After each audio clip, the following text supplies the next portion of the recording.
YSRCP party తరపు నుంచి ఎవరు ఓడిపోవడానికి అవకాశం ఉంది, లేదా ఎవరి విజయం అనేది క్లిష్టతరంగా ఉండే అవకాశం ఉంది అనేది తెలుసుకునే ప్రయత్నం చేద్దాం.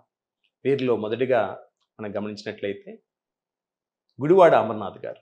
ఈ గుడివాడ అమర్నాథ్ గారు మంత్రిగా చేశారు. వీరు ప్రస్తుతం గాజువాక నియోజకవర్గం నుంచి పోటీ చేస్తున్నారు. వీరి మీద ప్రత్యర్థిగా టీడీపీ పార్టీ నుండి పల్లా శ్రీనివాసరావు యాదవ్ గారు పోటీ చేస్తున్నారు. ఈ ఇద్దరిలో కనుక గమనించినట్లయితే విజయం అనేది టీడీపీ పార్టీ అభ్యర్థి అయినటువంటి శ్రీనివాసరావు యాదవ్ గారికి వరించబోతుందని చెప్పి తెలుస్తుంది. అంటే గుడివాడ అమర్నాథ్ గారు గెలిచే అవకాశాలు లేవు అని చెప్పి చెప్పుకోవచ్చు. అలాగే మరొక మంత్రి క్యాండిడేట్ అయినటువంటి కేవి ఉషశ్రీ చరణ్ గారు తీసుకున్నట్లయితే వీరు పెనుగొండ నియోజకవర్గం నుంచి పోటీ చేస్తున్నారు. వీరి మీద ప్రత్యర్థి పార్టీ అయినటువంటి టీడీపీ నుంచి కె సవిత గారు పోటీ చేస్తున్నారు. ఈ ఇరువురి జాతకాలని గమనించినట్లయితే వీరిలో గెలుపు అవకాశాలు టీడీపీ క్యాండిడేట్ అయినటువంటి కె సవిత గారికి ఎక్కువగా ఉన్నాయని చెప్పుకోవచ్చు. అలాగే మరొక అభ్యర్థి అయినటువంటి మేరుగా నాగార్జున గారు వైఎస్ఆర్సీపీ పార్టీలో మంత్రిగా చేయడం జరిగింది. వీరు ప్రకాశం జిల్లా సంతనోదలపాడు నియోజకవర్గం నుంచి పోటీ చేస్తున్నారు. వీరి మీద ప్రత్యేక పార్టీ అయినటువంటి టీడీపీ నుంచి బిఎన్ విజయ్ కుమార్ గారు పోటీ చేస్తున్నారు. ఈ నియోజకవర్గం కనుక గమనించినట్లయితే ఇక్కడ టీడీపీ పార్టీ అభ్యర్థి అయినటువంటి బిఎన్ విజయ్ కుమార్ గారు గెలిచే అవకాశాలు మెండుగా ఉన్నాయని చెప్పుకోవచ్చు. అలాగే నగర్ నుంచి కనుక తీసుకున్నట్లయితే మీ అందరికీ తెలుసు, రాష్ట్ర వ్యాప్తంగా అందరికీ పరిచయం ఉన్నటువంటి వ్యక్తి ఆర్కే రోజా గారు. వీరు నగర్ నుంచి పోటీ చేస్తున్నారు. వీరి ప్రత్యర్థిగా టీడీపీ పార్టీ నుండి గాలి ముద్దుకృష్ణనాయుడు గారి అబ్బాయి గాలి భానుప్రకాష్ గారు పోటీ చేస్తున్నారు. ఈ ఎలక్షన్స్లో 2024లో జరుగుతున్నటువంటి ఈ ఎలక్షన్స్లో ఆర్కే రోజా గారు ఓడిపోవడం జరుగుతుంది. భానుప్రకాష్ గారు టీడీపీ పార్టీ నుండి నగర్లో విజయ అవకాశాలను పొందుతున్నాడని చెప్పుకోవచ్చు. అలాగే పినిపే విశ్వరూప్ గారు. వీరు వైఎస్ఆర్సీపీ పార్టీలో మంత్రిగా చేశారు. వీరు ప్రస్తుతం అమలాపురం నుంచి పోటీ చేస్తున్నారు. వీరి మీద టీడీపీ పార్టీ నుండి ఆనందరావు గారు పోటీ చేస్తున్నారు. ఈ ఇద్దరిలో గెలుపుని టీడీపీ పార్టీ తరపు నుంచి పోటీ చేస్తున్నటువంటి ఆనందరావు గారు గెలిచే అవకాశాలు మెండుగా ఉన్నాయని చెప్పుకోవచ్చు. అలాగే సిఎస్ వేణుగోపాల గారు గతంలో మంత్రిగా చేశారు.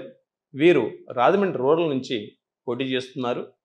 వీరు ప్రత్యర్థి పార్టీ నుండి అనగా టీడీపీ పార్టీ నుండి గోరంట్ల బొచ్చి చౌదరి గారు పోటీ చేస్తున్నారు. ఇక్కడ వేణుగోపాల్ గారు గెలుస్తారా, గోరంట్ల బొచ్చి చౌదరి గారు గెలుస్తారా అని చెప్పంటే ఇక్కడ మనం చెప్పుకోవచ్చు 100కి 100 పాళ్ళు గోరంట్ల బొచ్చి చౌదరి గారు ఇక్కడ గెలవబోతున్నారు. అలాగే గోపాలపురం కాన్స్టెన్సీ నుంచి తానేటి వనిత గారు పోటీ చేస్తున్నారు. వీరు వైఎస్ఆర్సీపీ పార్టీలో మంత్రిగా ఉన్నారు. వీరి మీద టీడీపీ పార్టీ నుండి వెంకటరాజు గారు పోటీ చేస్తున్నారు. ఇక్కడ గమనించినట్లయితే తానేటి వనిత గారి జాతకం కానివ్వండి, వెంకటరాజు గారి జాతకం కానివ్వండి చాలా చాలా పవర్ఫుల్గా ఉన్నాయని చెప్పుకోవచ్చు. నువ్వా నేనా అన్నట్టుగా ఉన్నాయని చెప్పుకోవచ్చు. సో ఈ కారణం చేత ఈ ఇద్దరిలో ఎవరు గెలుస్తారని చెప్పడం అనేది చాలా చాలా కష్టంగా ఉంది. కాకపోతే ఒక 1 or 2% టీడీపీ పార్టీ అభ్యర్థి అయినటువంటి వెంకటరాజు గారికి ఫేవర్గా ఉందని చెప్పొచ్చు. కానీ కన్ఫామ్గా వెంకటరాజు గారు గెలుస్తారని చెప్పి నేను చెప్పలేని పరిస్థితి అనమాట. మిగతా వాళ్ళకి నేను చెప్పినట్లుగా ఇక్కడ ఎడ్జ్ మాత్రం వెంకటరాజు గారికి ఉందని చెప్పుకోవచ్చు. అలాగే జోగి రమేష్ గారు. వీరు పెనమలూరు నుంచి పోటీ చేస్తున్నారు. వీరి మీద టీడీపీ పార్టీ నుండి బోడి ప్రసాద్ గారు పోటీ చేస్తున్నారు. ఈ ఇద్దరిలో గెలుపు అవకాశాలు ఎవరిని వరుస్తా అని చెప్పిన అంశంగా తీసుకున్నట్లయితే 100కి 100 పాళ్ళు టీడీపీ పార్టీ అభ్యర్థి అయినటువంటి బోడే ప్రసాద్ గారు గెలుస్తారని చెప్పుకోవచ్చు.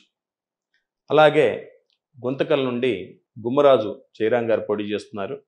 బహుశా వీరి గురించి నాకు పూర్తి వివరాలు నాకు అందలేదు. వారు మంత్రిగా చేశారు, అలాగే పార్టీ మారారని చెప్పి నేను విన్నాను. ఆ రకంగా తీసుకున్నట్లయితే ఇక్కడ గుంతకల్లో వెంకటరామరెడ్డి గారు వైసీపీ తరపు నుంచి పోటీ చేస్తుంటే టీడీపీలో జాయిన్ అయినటువంటి గుమ్మరాజు జయరాం గారు టీడీపీ నుంచి పోటీ చేస్తున్నారు. ఈ ఇరువురిలో గెలుపు ఎవరిని వహిస్తుంది అని చెప్పి మనం అంశంగా తీసుకున్నట్లయితే టీడీపీ పార్టీ అభ్యర్థి అయినటువంటి జయరాం గారు ఇక్కడ ఖచ్చితంగా గెలుస్తున్నారని చెప్పవచ్చు. అలాగే విడుదల రజనీ గారు గతంలో వైఎస్ఆర్సీపీ పార్టీలో మంత్రిగా చేశారు. చిలకలూరిపేటలో పోటీ చేసి మంచి మెజార్టీతో గెలవడం జరిగింది. వీరు ప్రస్తుతం గుంటూరు జిల్లాలో గుంటూరు వెస్ట్ నియోజకవర్గం నుంచి పోటీ చేస్తున్నారు. వీరి ప్రత్యర్థిగా కల్లా మాధవి గారు టీడీపీ పార్టీ నుంచి పోటీ చేస్తూ ఉన్నారు.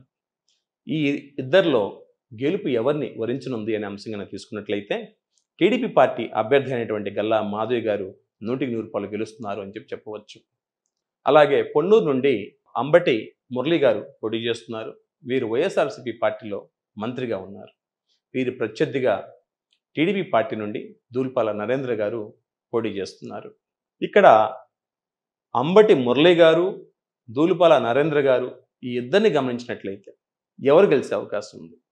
ఇది నేను క్యాలిక్యులేట్ చేసేటప్పుడు చాలా ఎక్కువ కష్టపడాల్సిన పరిస్థితి ఏర్పడింది. చివరిగా నేను కంక్లూడింగ్ వచ్చింది ఏంటంటే దూల్పాల నరేంద్ర గారు 100% గెలుస్తున్నారు అని చెప్పుకోవచ్చు. అలాగే కొండేపి నుంచి తీసుకున్నట్లయితే ఆదిమూలపు సురేష్ గారు వైఎస్ఆర్సీపీ పార్టీలో మంత్రిగా చేశారు. వీరు ప్రకాశం జిల్లా కొండేపి నియోజకవర్గం నుంచి పోటీ చేస్తున్నారు. ఈ కాన్స్టిట్యున్సీలో ప్రత్యర్థి పార్టీ అనగా టీడీపీ నుంచి వీరాంజనేయ స్వామి గారు వీరు ప్రత్యర్థిగా పోటీ చేస్తున్నారు. మరి ఈ ఇద్దరిలో ఎవరికి గెలుపొచ్చే అవకాశం ఉందనే అంశంగా తీసుకున్నట్లయితే ఇక్కడ ఆదిమూలపు సురేష్ గారితో పోల్చుకున్నట్లయితే డోలా వీరాంజనేయ స్వామి గారి జాతకం బలంగా ఉంది. ఆ కారణం చేత కొండేపి నియోజకవర్గం నుంచి ఆదిమూలపు సురేష్ గారి మీద డోలా వీరాంజనేయ స్వామి గెలిచే అవకాశాలు ఎక్కువగా ఉన్నాయని చెప్పుకోవచ్చు. అలాగే ధర్మాన ప్రసాదరావు గారు వైఎస్ఆర్సీపీ పార్టీలో మంత్రిగా చేయడం జరిగింది. వీరు శ్రీకాకుళం కాన్స్టిట్యున్సీ నుంచి పోటీ చేస్తున్నారు. వీరి మీద గోండు శంకర్ గారు టీడీపీ పార్టీ నుంచి పోటీ చేస్తున్నారు.